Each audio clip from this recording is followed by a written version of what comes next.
pueblo donde yo vivía, que se llama Yung, está en Uruguay, tiene el banco y la iglesia adventista. La policía y la iglesia católica no están. ¿Sí?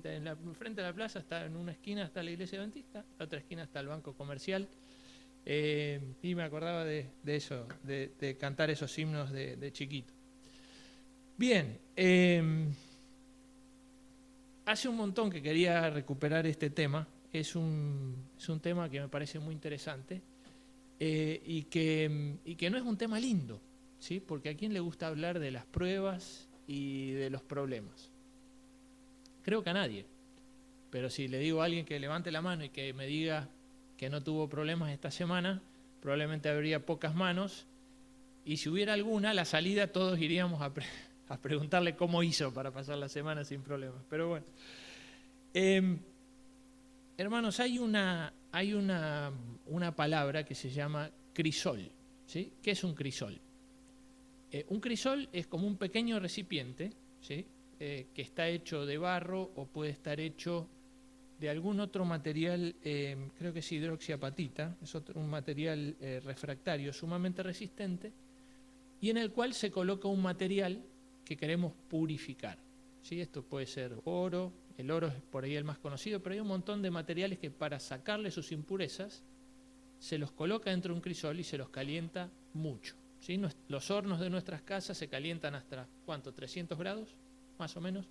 Esto puede llegar hasta 1500 grados. Y ese crisol sirve para purificar. Cuando eso se calienta, ustedes ven que el material chisporrotea, salen llamas, chispazos, ¿sí? Pero después el material que sale es más puro. Y nuestro Dios, porque nos ama, utiliza muchas veces estos crisoles para purificarnos, ¿no? Para sacarnos impurezas que tenemos. Y es lo que vamos a estudiar esta semana. Si pensamos en la Biblia, ¿sí? En las historias que conocemos de la Biblia, se van a dar cuenta que la mayoría de las historias que recordamos y que nos gustan son momentos de personajes de la Biblia que estuvieron en el crisol. Fueron momentos de prueba.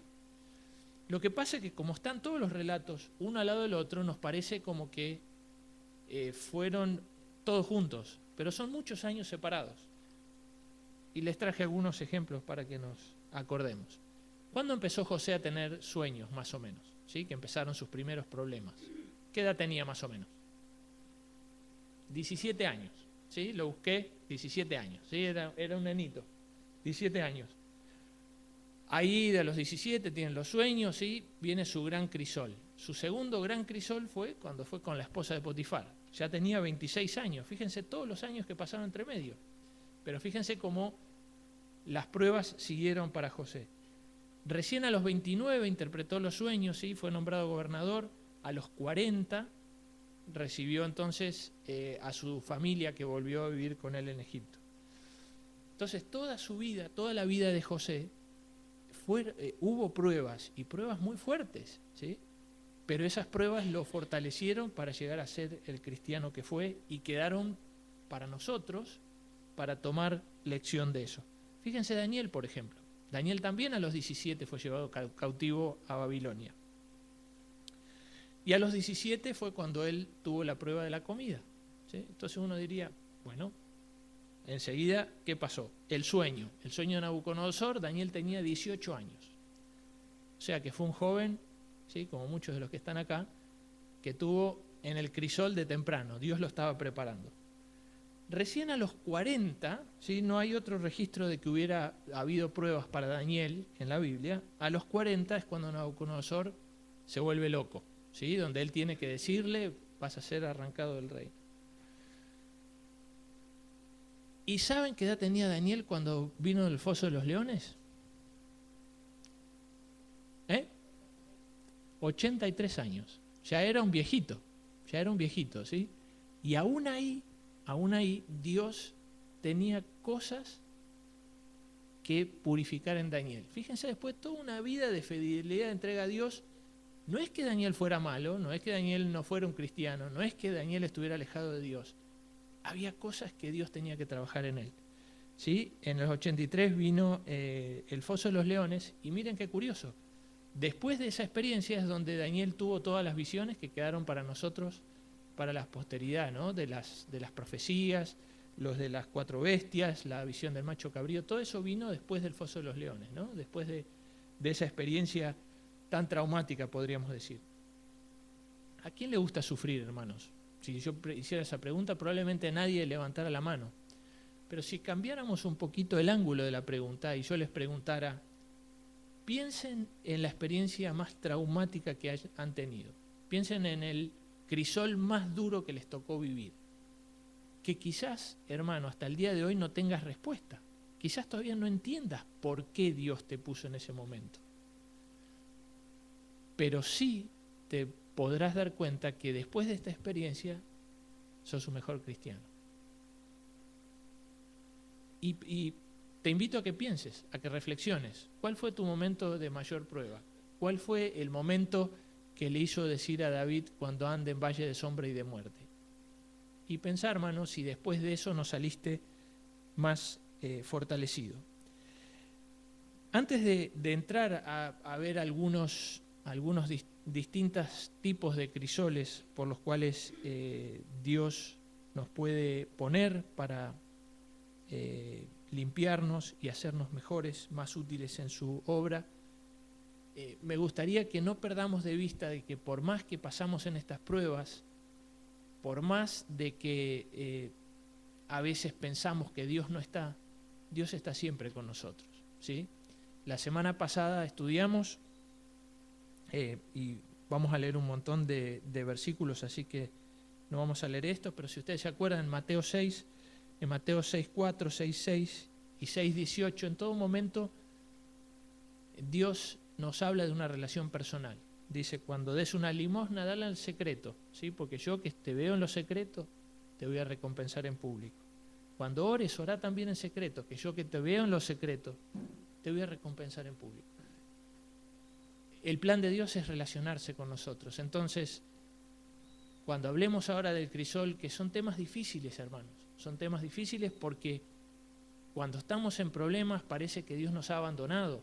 Inclusive la gente piensa eso. ¿Qué le dijeron los amigos de Job cuando estuvo en el crisol? Y vaya si estuvo en el crisol.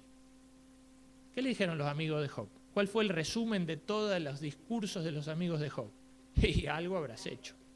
Algo habrás hecho. Vos decís que estás limpito, pero no. Pensalo bien. Alguna cosita te habrás mandado. Y cuando estamos en ese momento, hermanos, nunca olvidemos que detrás de la prueba hay un Padre amante, ¿sí?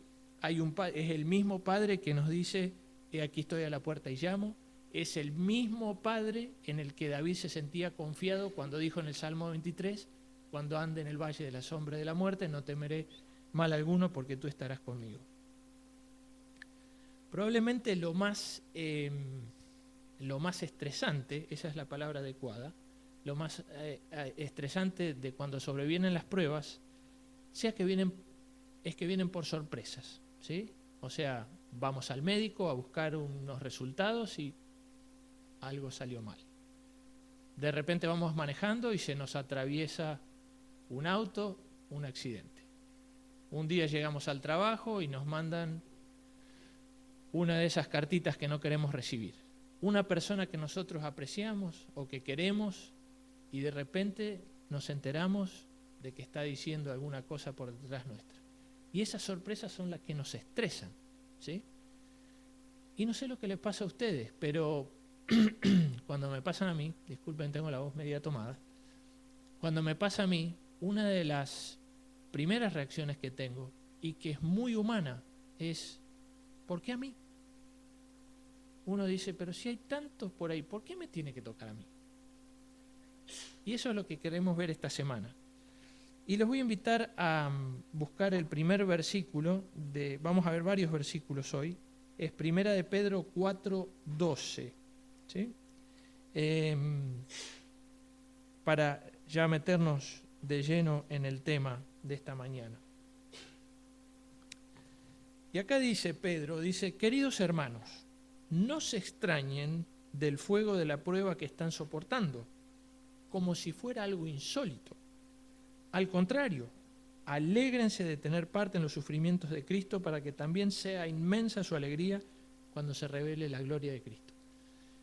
Interesante que estábamos hablando recién de que son sorpresas, ¿no? Y la reacción de uno es decir, ¿por qué a mí? ¿Por qué me tocó a mí? O sea, ¿qué hice yo para que me toque esto? Y ese es otro pensamiento también común, ¿no? Empezamos a pensar para atrás, a ver qué me mandé, porque este es el castigo por la que me mandé. Y quizás no sea así, hermanos, porque acá Pedro claramente nos está diciendo, queridos hermanos, no se extrañen del fuego de prueba que están soportando, como si fuera algo insólito.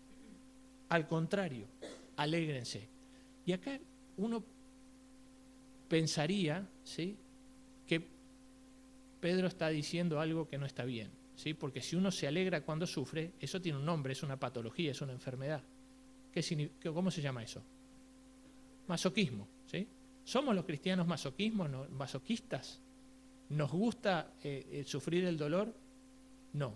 Lo que Pedro nos está diciendo es que nos tenemos que alegrar. ¿Por qué?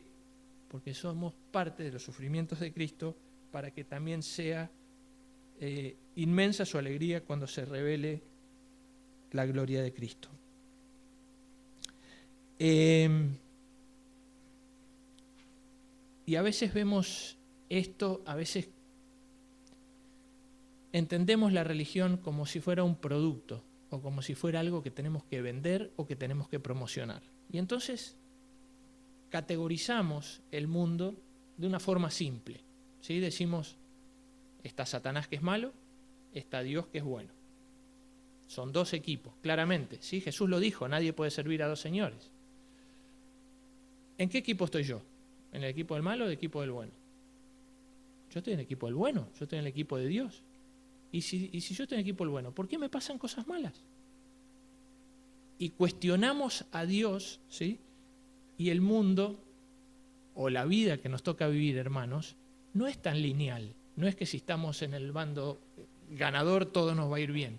Si fuera así, esta iglesia tendría que tener, ¿cuánto? 5 o 6 mil bancos para que pudieran venir todos, si fuera tan lineal. Pero no es así. Y a veces tratamos de, o pensamos, de que la religión funciona con el combo de salud, trabajo y pareja, ¿sí? Que a veces se escucha en algunas invitaciones de algunos predicadores populares. Venga a escuchar esta noche y va a tener pareja, salud y trabajo. Y algunas veces, como es vamos a leer ahora en Salmos, nos sentimos también como David, ¿sí? Donde cuestionamos a Dios, ¿sí? Porque no entendemos lo que está pasando. En los versículos 3 al 5, David dice lo siguiente: sentí envidia de los arrogantes al ver la prosperidad de estos malvados. Ellos no tienen ningún problema. Su cuerpo está fuerte, saludable, libres de todos los afanes de todos, no los afectan los infortunios humanos.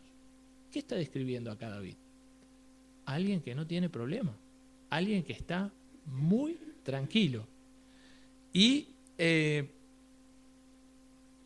David, que se creía que estaba en el bando de los buenos, dice que sintió envidia de ellos, ¿no? Inclusive en el versículo 13 y 14, David es como que se cuestiona a sí mismo y dice: ¿en verdad de qué me sirve mantener mi corazón limpio y mis manos lavadas en la inocencia si todos los días me golpean y de mañana me castigan?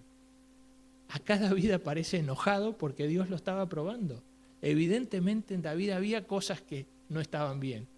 Y David le decía: Señor, yo quiero ser como ellos. Les va bien, tienen plata, tienen salud, su cuerpo es tan fuerte. Yo quiero ser como ellos. Y a veces nos encontramos en esa posición, cuestionando a Dios por el trabajo que está haciendo nosotros.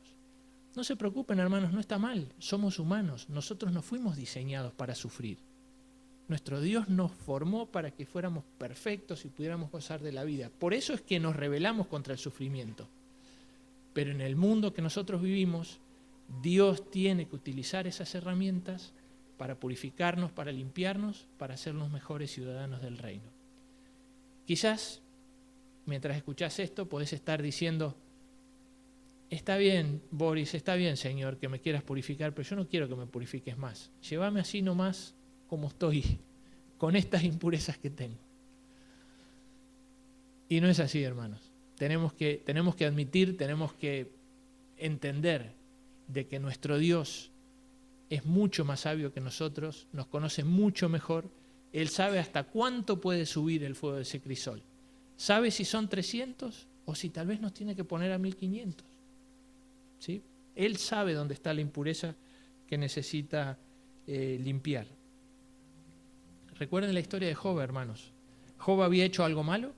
Lo que le pasó fue una compensación, porque eso está metido dentro de nuestra mentalidad. Nosotros tenemos esa idea que viene, me imagino, de la cultura en la que estamos inmersos, que es una cultura muy católica desde la colonización española, en el que por cada cosa mala que haces hay una compensación, ¿sí? Un castigo como recompensa. Y no funciona así. Cuando vemos la historia de Job, donde se descorre el velo y podemos ver detrás del escenario lo que está pasando, Job había hecho algo malo para merecer todo lo que le pasó. Y vaya que le tocaron sorpresas. O sea, en un ratito, no es que le tocó un crisol, ahí lo metieron a 1500 a full, ¿no? 1500 grados. Le murieron los hijos, le robaron el ganado, le cayó un rayo en la casa, o sea, más cosas no le podría haber pasado. Y no fue por nada que él hubiera hecho anteriormente. Vamos a ver algunos tipos de crisoles, hermanos, por los cuales atravesamos como cristianos. Uno de los crisoles en los que nos vemos involucrados son los crisoles de Satanás. Si vamos a Primera de Pedro 5:8, ¿sí? Hay un versículo que nos pinta la situación para empezar a hablar de este tema. Primera de Pedro, capítulo 5, versículo 8. Versículo sumamente interesante. Dice ahí: practiquen el dominio propio y manténganse alertas.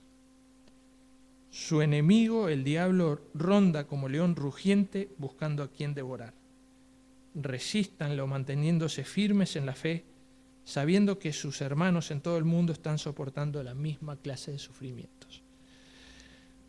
El diablo anda como león rugiente. Y a veces comento esto, ¿no? Nosotros tenemos, o no sé, quizás yo no tengo una visibilidad directa de esto. O sea, ¿cuándo fue la última vez que vi un endemoniado? ¿Dónde vemos a ese león rugiente? Yo me acuerdo cuando mi papá fue pastor en la zona de San Luis, él tenía un montón de pueblos cerca, ¿sí? Y había dos pueblos mineros que eran cerca de San Luis que se llamaban Naschel y Tilizarao. Son dos pueblitos muy pequeños y ahí tenía grupos pequeños donde iban a hacer cultos en la semana, ¿sí? Y en una oportunidad, en uno de los cultos apareció una chica endemoniada, ¿sí? Y mi papá era pastor ya hacía muchos años, ¿sí? Pero cuando volvió estaba realmente espantado. Y me acuerdo que nos juntamos en la iglesia a orar, hicimos oración, oramos en la familia, y él contaba una experiencia espeluznante. Yo no sé cuántos hemos podido o hemos presenciado esto. El poder del diablo es enorme, pero como no lo vemos todos los días, nos parece algo folclórico, hermanos. Hablamos, el diablo anda como león rugiente. Ah, sí. Pero es un enemigo muy poderoso. Pero como no sucede, como no tira rayos ni centellas y no aparece tirando truenos por todos lados, lo minimizamos y pasa a un segundo plano. Pero tenemos un enemigo muy, muy poderoso enfrente. Y lo vemos en las cosas como vemos en las noticias que últimamente hemos visto, donde puede asesinar 5 o 6 jóvenes así. Chao, 5 o 6 vidas completamente eliminadas. Y el diablo es feliz con eso. Eso es lo que él quiere hacer. Él sabe que está perdido. Y vivimos en un territorio prestado. Nosotros hace poco en la lección estudiamos lo que aparece acá en la educación, en la página 26. Ahora en vez de ser, Adán era mayordomo de este mundo, pero ahora en vez de ser regentes, Adán y Eva dependerían de la tierra y el uno del otro como nunca antes. Adán había sido rey de los seres inferiores y mientras permaneció fiel a Dios, toda la naturaleza reconoció su gobierno. Pero cuando pecó, perdió su derecho al dominio de la tierra. Entonces, el regente de este mundo, hermanos, es Satanás. Es este león que anda rugiendo buscando a quien devorar. Y fíjense que a él no le importa si ustedes pecaron antes o no. Él lo que quiere es destruirte. Y tenemos que ser muy conscientes de esto. Porque si no lo tenemos en cuenta, si lo minimizamos y si no imploramos la protección y la presencia de Dios, Él nos puede meter en crisoles sumamente duros. No recibimos más crisoles de parte de Satanás solamente por la gracia de Dios y porque Él nos protege y nos cuida, hermanos. Por lo cual deberíamos agradecer y dar gloria a Dios en cada momento.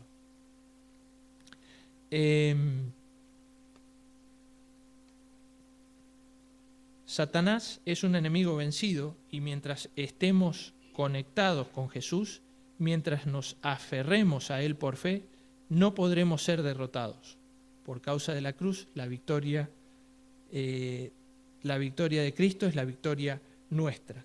Sin embargo, antes de dejar el tema del crisol de Satanás, quisiera repasar el versículo de Pedro, ¿sí? ¿Cuál es la receta para vencer a este enemigo, a este león rugiente? Si volvemos a 1 de Pedro 5, vamos a ir un versículo antes, el versículo 6, dice: humíllense pues bajo la poderosa mano de Dios para que Él los exalte a su debido tiempo. Depositen en Él toda ansiedad porque Él cuida de ustedes.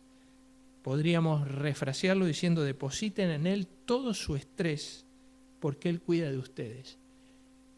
Estemos en el crisol que estemos, depositemos nuestro estrés en Dios. No tratemos de hacerlo solo, hermanos. No nos hagamos los guapos, pero tampoco pensemos que es algo mágico, porque fíjense cómo es el versículo que sigue diciendo Pedro: practiquen el dominio propio. Practiquen el dominio propio. Y acá hay algo que vos y yo, hermano, podemos hacer. Esto no es una cosa abstracta, no es una idea filosófica, esto es algo muy concreto. Acá Pedro te está diciendo: practiquen el dominio propio y manténganse alerta. Hermanos, no nos podemos tomar vacaciones espirituales. Así como nuestros corazones no se toman vacaciones, porque laten durante toda nuestra vida, no nos podemos tomar vacaciones espirituales. Tenemos que estar alertas, practicar el dominio propio y mantenerse alerta. Y más adelante dice: resístanlo manteniéndose firmes en la fe. Manteniéndose firmes en la fe, sabiendo que sus hermanos en todo el mundo están soportando la misma clase de sufrimientos. Hermanos, pruebas tenemos todos. Si pensás que tu prueba es mucho más fuerte que la que está al lado, en ningún lugar de la Biblia Jesús o Dios nos dice que nosotros tengamos que juzgar si la prueba es más dura o es más fácil. Y si estás pasando ahora por la prueba, hermano, yo ruego a Dios que te dé fuerza. Y no te concentres en la prueba, concéntrate en Dios, concéntrate en Dios, míralo a Dios, porque ese es el fin último, que puedas lograr una relación más estrecha con Dios. Vamos a pasar a ver un segundo tipo de crisoles. Y estos son unos crisoles que, ¿saben qué? Nosotros nos metemos solitos. Somos crisoles que nosotros nos buscamos. Vamos a leer un versículo interesante. Romanos, el amigo Pablo nos escribe acá en Romanos, capítulo 1, ¿sí? Vamos a leer del versículo 21 en adelante. Acá dice lo siguiente: a pesar de haber conocido a Dios, no lo glorificaron como a Dios ni le dieron gracias, sino que se extraviaron en sus inútiles razonamientos y se les oscureció su insensato corazón. De hecho, para saber de quién está hablando este versículo, vamos a leer el versículo 18, porque dice: ciertamente la ira de Dios viene revelándose desde el cielo contra la impiedad e injusticia de los seres humanos que con su maldad obstruyen la verdad. Entonces, esta gente es a la que aplica el versículo que estamos leyendo ahora, porque dice: a pesar de haber conocido a Dios, no lo glorificaron como a Dios ni le dieron gracias, sino que se extraviaron en sus inútiles razonamientos y se les oscureció su insensato corazón. Aunque afirmaban ser sabios, se volvieron necios, cambiaron la gloria del Dios inmortal por imágenes que eran réplicas de hombres mortales. Por eso Dios lo entregó a los malos deseos de sus corazones, que conducen a la impureza sexual, de modo que degradaron sus cuerpos unos con otros. Y Dios los entregó a pasiones vergonzosas, etc. Y pasamos al 28. Además, como estimaron que no valía la pena tomar en cuenta el conocimiento de Dios, Él a su vez los entregó a la depravación mental para que hicieran lo que no debían hacer. Se han llenado de toda clase de maldad, perversidad y avaricia. Yo les voy a contar lo que me pasa con este versículo, lo que me pasaba hasta que lo empecé a estudiar esta semana. Yo empezaba a leer, ¿sí? Y entonces hacía la fácil, ¿no? Porque digo, ciertamente la ira de Dios viene revelándose desde el cielo contra toda impiedad e injusticia de los seres humanos que con su maldad obstruyen la verdad. Y yo digo, ya, para mí no es, yo no estoy obstruyendo la verdad. ¿Sí? Entonces, fast track, ¿no? Paso rápido con el botón, este no es para mí. Pero después empezamos a leer. Dice, versículo 21, a pesar de haber conocido a Dios, no lo glorificaron como a Dios, ni le dieron gracias. Entonces no está hablando de los de afuera, de los impíos, de los perdidos. Acá dice, a pesar de haber conocido a Dios, no lo glorificaron ni le dieron gracias, sino que se extraviaron en sus inútiles razonamientos. Estamos hablando de alguien que no está utilizando la Biblia para guiar su conocimiento, ni está dando gloria a Dios por eso. Y después hay otra parte donde yo me desengancho de este versículo, ¿sí? Porque dice, por eso Dios los entregó a los malos deseos de sus corazones, que conducen a la impureza sexual, de modo que degradaron los cuerpos uno con otro. Y ese es el versículo que usamos ¿para qué, hermanos? ¿Para hablar de qué? ¿De qué? De que la homosexualidad es pecado. Es el versículo que utilizamos para eso, ¿sí? Este es el versículo que siempre saca para eso. Entonces yo digo, sí, ese es el versículo para los homosexuales, ¡pum!, tachado, tampoco me toca a mí.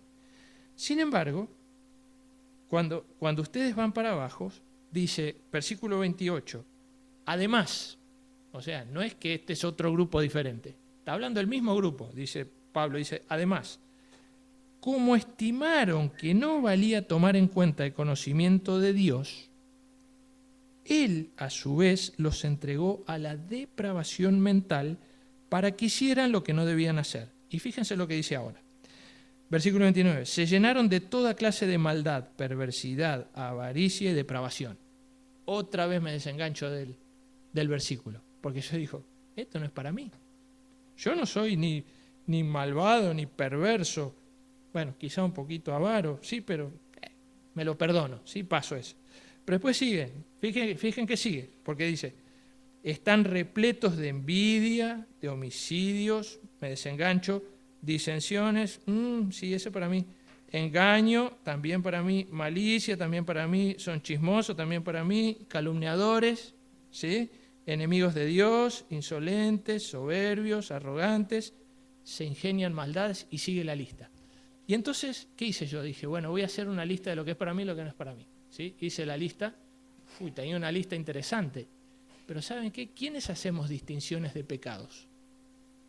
Nosotros. Para Dios todos los pecados son iguales. Entonces, para mí, que me parece el tipo que es depravado, me parece un pecado horrible, para Dios es lo mismo que yo que soy chismoso, es exactamente lo mismo, porque estoy alejado de mi relación con Él.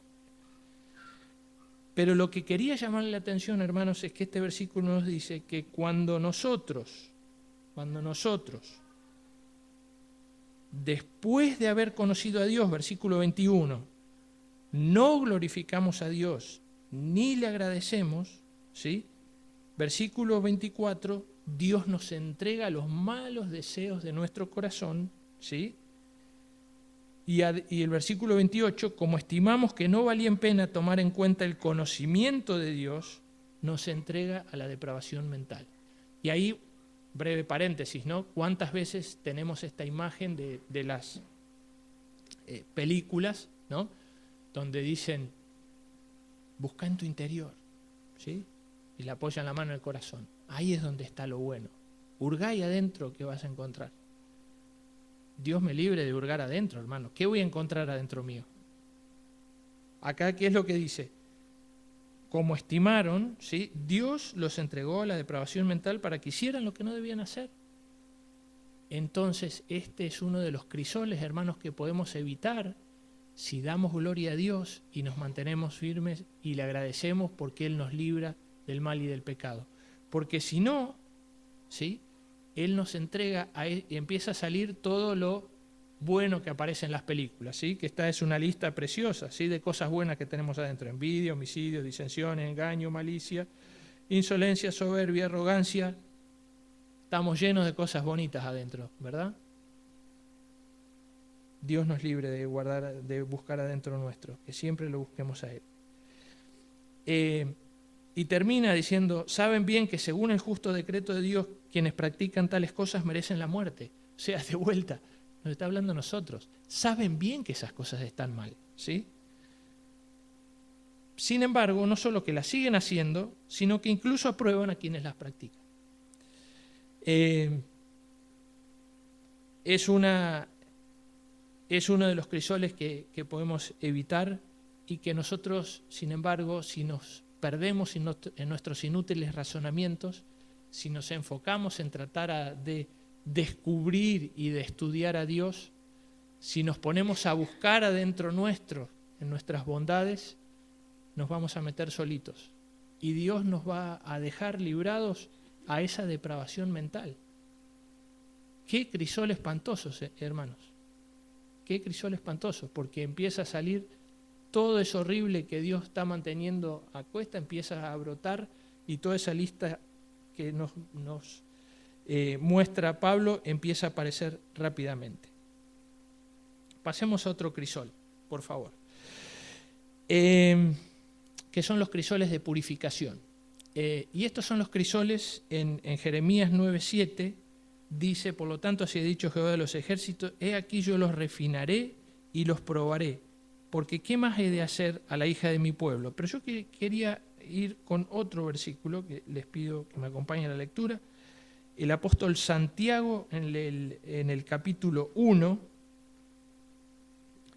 volvemos aquí con un concepto que vimos recién. ¿Se acuerdan cómo empezamos? ¿Cómo nos empezó a hablar Pedro al principio de la predicación? Hermanos, no se sorprendan. No se sorprendan. Y ahora Santiago le da una vuelta de rosca más al concepto, ¿sí? Versículos 2 y 3 dice lo siguiente: hermanos míos, considérense muy dichosos cuando tengan que enfrentarse con diversas pruebas, pues ya saben que la prueba de su fe produce constancia, y la constancia debe llevar a feliz término la obra para que sean perfectos e íntegros sin que les falte nada. Un versículo que nos hace acordar al de Filipenses, que dice, ¿no? Pablo dice ahí, Dios que comenzó la buena obra será fiel en terminarla. Hermanos, de vuelta, este concepto, diríamos, casi bordeando con el masoquismo. Hermanos míos, considérense muy dichosos cuando tengan que enfrentarse a diversas pruebas. Y hay una frase de un escritor cristiano que se llama Oswald Chambers, que quería compartir con ustedes. Dice lo siguiente: si el Espíritu de Dios trae a tu mente una palabra de Dios que te lastima, puedes estar seguros de que hay algo en Él, hay algo en vos que Él quiere herir hasta que muera. A veces escuchamos ese versículo que nos lastima, y como dijimos, como nosotros no estamos diseñados para el dolor, lo primero que hacemos, salimos corriendo. No quiero que me duela. Nosotros tenemos, es algo instintivo. Si nosotros nos quemamos, automáticamente sacamos la mano. No pensamos 5 minutos. Y con el dolor nos pasa algo parecido. Sin embargo, si el Espíritu de Dios trae a tu mente una palabra de Dios que te lastima, puedes estar seguro que hay algo en vos que Él quiere herir hasta que muera. Y Dios lo va a hacer si se lo permitimos. Pero esa es parte de esa relación que tenemos que tener con nuestro Padre, que nosotros tenemos que entender claramente que cuando estamos en la prueba no es que Dios nos castiga, hermanos. El amor de Dios nunca tiene que ser puesto en duda. Que Dios se acuerda de nosotros tampoco nunca tiene que ser puesto en duda. Dios está siempre al lado nuestro, hermanos. No se me olviden de eso, por favor. Las pruebas son mecanismos que Él tiene para purificarnos, para sacar esas cosas que nosotros nos resistimos. Y a veces tiene que hacer cirugía mayor, como en el caso que aparece acá. Yo no sé lo que Dios te está pidiendo. Yo no sé si estás en una prueba, no lo sé, porque hoy venimos todos a estar en la presencia de Dios. Pero si estás pasando por una prueba, si estás pasando por un trago amargo, nunca te olvides que Dios está mucho más cerca ahora que en cualquier momento. No te olvides de eso y no te resistas, porque Dios te está queriendo hacer un mejor ciudadano del cielo. Y acá pasamos como unas fases, ¿sí? Cuando Dios obra estos procesos de purificación. Primero experimentamos ese dolor, ¿sí? Cuando Dios usa las circunstancias para llamarnos la atención sobre un punto. Después experimentamos esa angustia, esa tristeza por el pecado, por todo ese tiempo que tuvimos esa impureza dentro nuestro e impedimos que la gloria de Dios brillara con mayor potencia en este mundo oscuro. Y tercero, experimentamos la frustración cuando tratamos de vivir de una forma diferente de acuerdo a la nueva luz que Dios nos ha mostrado. Finalmente, hermanos, quería hablar el último crisol, es el crisol de la madurez. Vamos a buscar un ejemplo, un versículo muy conocido, me imagino que varios de ustedes ya se lo deben estar imaginando. Está en 2 Corintios, capítulo 12, el versículo 7. Y acá nos está contando alguien que le tocó pasar unos cuantos crisoles, ¿sí? Lo tuvieron, estuvo a punto de ahogarse en un barco, estuvo sentenciado a muerte varias veces, estuvo metido en la cárcel. Pablo la pasó realmente, tuvo unos cuantos crisoles y tenía una vida regalada, tenía una vida muy tranquila antes de encontrarse con Jesús. Pero cuando se encontró con Jesús, Él lo puso a través de diversos crisoles. Y Pablo dice acá, versículo 7, para evitar que me volviera presumido por estas sublimes revelaciones, una espina me fue clavada en el cuerpo, es decir, un mensajero de Satanás para que me atormentara. 3 veces le rogué al Señor que me la quitara, pero Él me dijo, te basta con mi gracia, por mi poder se perfecciona en la debilidad. Por lo tanto, gustosamente haré más bien alarde de mis debilidades para que permanezca sobre mí el poder de Cristo. Quizás Dios tiene que dejarte ahí una pequeña espina clavada, un mensajero de Satanás que te recuerda que no sos tan bueno como te crees que sos, que no sos tan santo como te crees que sos, que no sos tan cristiano con el derecho de decirle a otros lo que tienen que hacer como me creo que soy, para que me recuerde, ¿sí?, que dependo continuamente de Dios. Muchas veces estos crisoles, estos aguijones,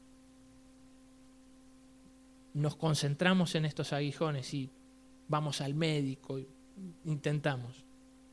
Y acá Pablo dijo, acá me gusta cómo empieza, porque él se había dado cuenta, dice, para evitar que me volviera presumido por estas sublimes revelaciones, una espina me fue clavada en el cuerpo, es decir, un mensajero de Satanás. El que lee los corazones de los hombres conoce sus caracteres mejor que ellos mismos. Él ve que algunos tienen facultades y aptitudes que, bien dirigidas, pueden ser aprovechadas para el adelanto de la obra de Dios. Su providencia los coloca en diferentes situaciones y variadas circunstancias para que descubra en su carácter los defectos que permanecían ocultos a su conocimiento. Les da la oportunidad de enmendar estos defectos y prepararse para servirlo. Muchas veces permite que el fuego de la aflicción los alcance para purificarlo. Hermanos,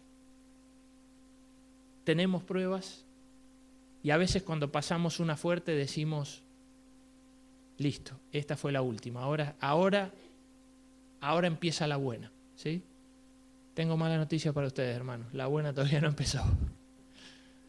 Hasta que no venga Jesús, la buena no va a empezar.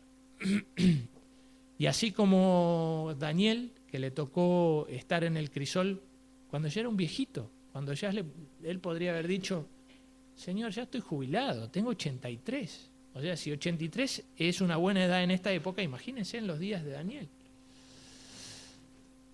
Pero aún así le tocó pasar por el crisol. Si a Daniel le tocó, ¿cuánto más no a nosotros? Y acuérdense lo que les dijo Pedro, ¿sí? No se sorprendan, no se sorprendan. Esto es algo habitual. O sea, evidentemente, Pedro ya lo tenía completamente asumido, ¿no? Él dijo, no se sorprenda como si les ocurriese alguna cosa extraña, como una cosa que no tiene nada que ver. Y júntenlo también con el versículo de Santiago, hermanos, ténganse por muy dichosos cuando tengan que enfrentarse a diversas pruebas, porque Dios está sacando lo bueno que hay en ustedes y Dios está sacando lo malo que hay en nosotros. Quizás ustedes tienen un listado de cosas que tienen que trabajar, ¿no? Esas son las cosas, las decisiones que solemos hacer a principios de año. Este año voy a dedicarme a esto. Este año voy a dejar este mal hábito.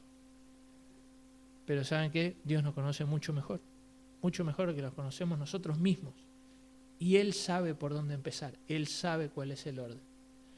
Oremos, y oro, hermanos, para que Dios los mantenga fuertes en las pruebas, para que no piensen que las pruebas son un castigo por nada que hicieron, hermanos.